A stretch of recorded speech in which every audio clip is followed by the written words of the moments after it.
Shalom, beloved ones. This is kind of an odd angle because I'm charging my phone. But hey, if you ever wanted a tour of my tiny home, it's basically just this. There's one room with a bathroom, kitchen, little loft, big harp, other harp on the other side. And yeah, that's about it. My entire existence for the past 6 years. Pretty much waiting, hoping. Yeah, it's been that sort of season. See if the lighting is not good at that angle. Anyways, speaking of which, as I have been hurting a lot, I talk to the Lord a lot, because he does give that joy even in the midst of pain. And I was asking him to speak to me, and I opened my Bible, and I opened my Bible to the story of the two women. The one where she has a baby, she rolls over the baby in her sleep, and the baby dies, and she takes the baby from the other woman whose baby is alive.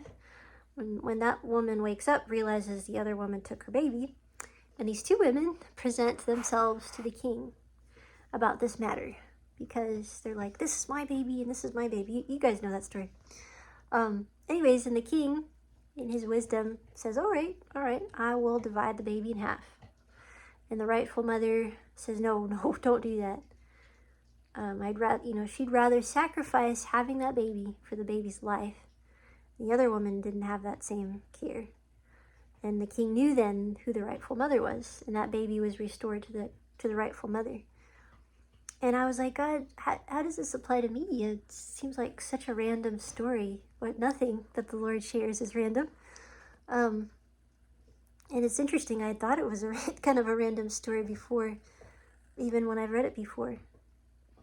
But definitely not. There is deep wisdom in that story, and I believe far more than I have even scratched the surface of. But the Lord did share this with me. In the same way that when the woman released what was most important to her, her baby, and then that baby was restored to her, was what the Lord showed me will be in my case. As soon as I release to him who is most important in my life, he will restore to me what he has for me. Doesn't mean, I don't know that person will be restored to me, but what he has for me, his blessing, which I will take even as a healing, to just stop crying in the night. He will do that. That day will come. And so that really touched my heart. I love that story now, and I see it in a different light. I hope that touches you. Just know that as soon as you release what is most important to you, God's going to bless you. He's going to restore to you. He's going to restore the joy of his salvation. Amen. That's all I wanted to share real quick. Here's my little puppy. Yeah. She's so cute. My big puppy's over there, but she's in her little bed. Love you all. Shalom, shalom.